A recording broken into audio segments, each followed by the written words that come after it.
Hello students, last class में हमने acid base को डिफाइन करने वाले वेरियस कॉन्सेप्ट के बारे में स्टडी किया था और उसमें जो सबसे लास्ट कॉन्सेप्ट था वो था लुईस एसिड बेस कॉन्सेप्ट। ये जो लुईस एसिड बेस कॉन्सेप्ट है इसे हम कोऑर्डिनेशन रिएक्शंस पर भी अप्लाई कर सकते हैं, क्योंकि कोऑर्डिनेशन कंपाउंड्स में जो सेंट्रल मेटल एटम या फिर आयन जो होता है वो नॉन बॉन्डिंग इलेक्ट्रॉन पेयर्स को एक्सेप्ट करता है, इसलिए वो as a Lewis acid function करता है। और जो लिगेंड्स हैं वो नॉन बॉन्डिंग इलेक्ट्रॉन पेयर्स को डोनेट करते हैं, इसलिए वो as a Lewis base function करते हैं। इन कोऑर्डिनेशन रिएक्शंस में बॉन्डिंग की प्रोबेबिलिटी के आधार पर मेटल्स आयंस को आर्लैंड, चैट एंड डेविस ने 2 क्लासेस में डिवाइड किया, class A and class B. अब सबसे पहले अपन क्लास ए के मेटल आयंस के बारे में स्टडी करेंगे। क्लास ए के जो मेटल आयंस हैं, मेटल आयंस ऑफ क्लास ए, उसमें कई कैरेक्टरिस्टिक्स होती हैं। जैसे क्लास ए के मेटल आयंस का ऑक्सीडेशन स्टेट या ऑक्सीडेशन नंबर हाई होता है, मीन्स उनकी ऑक्सीकरण अवस्था उच्च होती है। उनकी ऑक्सीडेशन नंबर या ऑक्सीडेशन स्टेट हाई होने का मतलब है उनकी साइज होती है स्मॉल।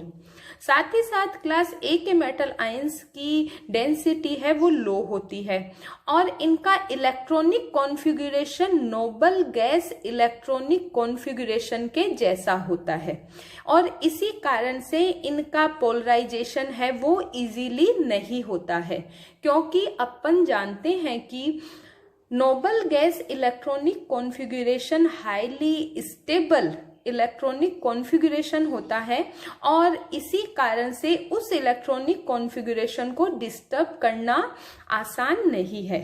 ठीक है, अब क्लास ए के मेटल आयंस के एग्जाम्पल की बात करें तो इसमें आते हैं एल्कली मेटल आयंस, मीन्स क्षार धातु आयंस। साथ ही साथ एल्केलाइन अर्थ मेटल आयंस भी इसी क्लास ए में इंक्लूड होते हैं। ट्रांजिशन मेटल आयंस की बात करें तो light weight transition metal ions, क्योंकि अभी अभी अपन ने बात की थी कि जो क्लास ए के मेटल आयंस है उनकी डेंसिटी है वो लो होती है और इसका मीनिंग है कि उनका जो वेट है वो लाइट होना चाहिए। साथ ही साथ हमने बात की थी कि ऑक्सीडेशन नंबर है वो होता है हाई, मतलब light weight transition metal ions with higher oxidation state, ये भी क्लास ए के मेटल आयंस में इंक्लूड होते हैं। For example titanium in +4 oxidation state, iron and cobalt ये +3 ऑक्सीडेशन स्टेट में होने पर क्लास ए में इंक्लूड होंगे। ठीक है, अब अपन बात करते हैं क्लास बी के मेटल आयंस की कैरेक्टरिस्टिक्स के बारे में। क्लास बी के जो मेटल आयंस हैं उनमें क्लास ए के मेटल आयंस के जस्ट अपोजिट कैरेक्टरिस्टिक्स प्रेजेंट होंगी। ठीक है, तो सबसे पहले जो क्लास बी के मेटल आयंस हैं उनकी ऑक्सीडेशन स्टेट है वो लो होती है, क्योंकि क्लास ए के मेटल आयंस की ऑक्सीडेशन स्टेट हाई थी और लो ऑक्सीडेशन स्टेट होने का मतलब है उनकी साइज होती है लार्ज, डेंसिटी होती है हाई। साथ ही साथ क्लास बी के जो मेटल आयंस हैं उनका electronic configuration noble gas electronic configuration मतलब अक्रिय गैस विन्यास के जैसा नहीं होता है और इसी कारण से ये इजीली पोलराइज्ड हो जाते हैं, मतलब इनका जो इलेक्ट्रॉनिक कॉन्फ़िगरेशन है उसे आसानी से डिस्टर्ब किया जा सकता है। अब एग्जाम्पल की बात करें कि क्लास बी के मेटल आयंस में कौन कौन से मेटल्स को हम इंक्लूड कर सकते हैं, तो सबसे पहले अपन जानते हैं कि उनकी क्लास बी के मेटल आयंस की डेंसिटी हाई होती है, तो इसका मतलब है कि हैवी ट्रांजिशन मेटल आयंस होने चाहिए। साथ ही साथ हमने बात की थी कि इनका ऑक्सीडेशन नंबर है वो लो होना चाहिए, मतलब heavy transition metal ions with या इन लो ऑक्सीडेशन स्टेट में जब होंगे तो वो क्लास बी के मेटल आयंस में इंक्लूड होंगे। For example copper in +1 oxidation state, साथ ही साथ सिल्वर, मरकरी ये B+1 ऑक्सीडेशन स्टेट में, पैलेडियम +2 में, प्लेटिनम +2 में, ये सभी क्लास बी के मेटल आयंस में इंक्लूड होते हैं।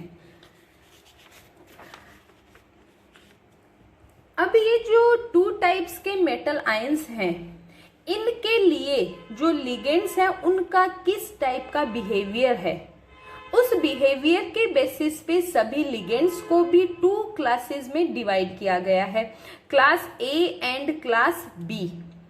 अब अपन बात करते हैं कि क्लास ए के जो लिगेंड्स हैं उनके क्या कैरेक्टरिस्टिक्स होते हैं।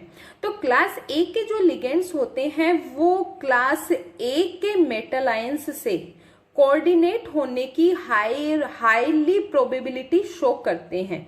मतलब क्लास ए के जो लिगेंड हैं वो क्लास ए के मेटल आयंस से कोऑर्डिनेट हो सकते हैं, इजीली कोऑर्डिनेट हो सकते हैं। वो सभी लिगेंड क्लास ए के अंतर्गत इंक्लूड होते हैं।